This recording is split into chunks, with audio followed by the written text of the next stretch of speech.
اب چلیں گے 105 کی طرف. ون اخم وجہ کا دینی حنیفہ، وجہ کا للدین حنیفہ ولا تکونن من المشرکین.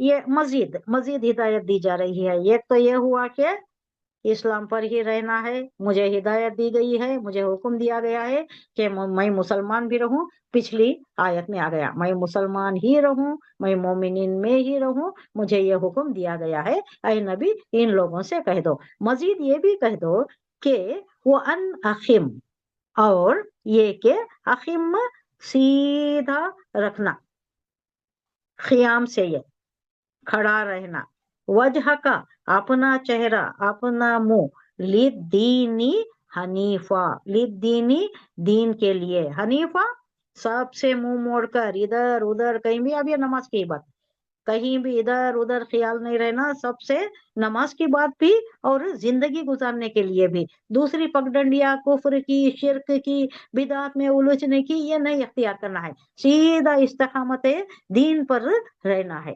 دین کا جو سیدھا راستہ ہے صراط مستقیم، اسی پر حنف کے ساتھ یعنی یکسوئی کے ساتھ چلنا ہے، ادھر ادھر کہیں بھٹکنا نہیں. سب سے منہ موڑ کر، حنیف بولے تو سب سے منہ موڑ کر ایک ہی جگہ مرکوز کر کے، اپنی توجہ کو مرکوز کر کے، ادھر ادھر کہیں بھی بھٹکنا نہیں ہے، اپنے قدم ڈگمگانا نہیں، شرک میں نہیں پڑنا، ولی اللہ کے قبروں پر ادھر ادھر جانا نہیں، نہ ملائکہ کو پوچھنا، نہ جنات کو پکڑنا، نہ وہ عملیات میں گزرنا. یہ ایسی ہر چیزوں سے یکسو ہو کر، حنیف ہو کر، حنیفہ سب چیزوں سے یکسو ہو کر، وجہ کا اپنے چہرے کو خالص کر لے دین کے لیے، سب چیزوں سے منہ موڑ کر ایک ہی طرف مرکوز ہو جانا. وَلَا تَكُونَنَّ مِنَ الْمُشْرِكِينَ، اور نہ ہو جانا مشرکین میں سے. حضور صلی اللہ علیہ وسلم سے کہا جا رہا ہے، حضور صلی اللہ علیہ وسلم کہہ رہے ہیں کہ مجھ سے فرمایا گیا ہے، مجھے حکم دیا گیا ہے کہ تو یکسو ہو کر اپنے آپ کو ٹھیک ٹھیک اس دین پر قائم کر دے جو سیدھا ہے، یکسو ہو کر اپنے دین کو قائم کر دے، اور ہرگز ہرگز مشرکوں میں سے نہ ہو جانا، دین کو قائم کرنا. اس مطالبے کی شدت ایک غور کرنے کی بات ہے. بات ان الفاظ میں بھی ہو سکتی تھی کہ تو اس دین کو اختیار کر لے، یا اس دین پر چل پڑ، اس دین کا پیرو بن جا. مگر اللہ تعالیٰ کو بیان کے یہ سب پیرائے لوز معلوم ہوئے، ڈھیلے ڈھالے، ان میں چستی نہیں ہے، اس میں شدت نہیں ہے. تو یہ کیا بولیا، اس دین کی جیسی سخت اور ٹھیک اور کسی ہوئی پیروی اللہ کو مطلوب تھی، اس کا اظہار کمزور الفاظ میں نہیں ہو سکتا تھا. اس واسطے مطالبہ ان الفاظ میں فرمایا، اخم. اخم بولے تو کیا، جھک، کھڑا ہو جا، فرما بردار ہو جا. اخم للدینی حنیفہ، کھڑا ہو جا اللہ کے دین کے لیے، حنیفہ یکسو ہو کر. یعنی الفاظ اتنے سخت اور اتنے کسے ہوئے، اتنے شریفلی امپلائڈ ہیں کہ اس میں مفہوم پورا بیان ہو جاتا ہے وحدانیت کا. اللہ کے لیے، اللہ کے دین کے لیے یکسو ہو کر کھڑے ہو جانا، کسی دوسری طرف توجہ نہیں ہونا، نہ شرک میں مبتلا ہونا، نہ کفر میں پڑنا، اور نہ ہی کوئی بدعات میں رہنا. یہ ساری چیزیں ان الفاظ میں جامع طور پر آ گئی ہیں. جامع طور پر، جیسا دریا کو کوزے میں بند کرنا بولتے نا، بڑی چیز کو، بڑی بات کو ایک محاورے میں بول دیتی، چند الفاظ میں ادا ہو جاتی. وہ آپ اگر ایک پیج لکھے تو بھی یہ الفاظ کی ترجمانی، یہ جو جذبات کی ترجمانی ہونی چاہیے، جو مدعا بیان کرنا چاہیے، وہ نہیں ہو سکتا نا. تو اللہ یہ الفاظ اخم وجہ کا للدین حنیفہ کہہ کر اتنا سب کچھ بیان کر دیا ہے کہ اس میں وحدانیت آ گئی، رسالت کی بات آ گئی، آخرت کی بات آ گئی، اسی پر قائم رہنا ہے. یعنی ان لوگوں میں ہرگز شامل نہ ہو جو اللہ کی ذات میں، اس کے حقوق میں اور اس کے اختیارات میں کسی طور پر غیر اللہ کو شریک کرتے. ہمارے بھی بولتے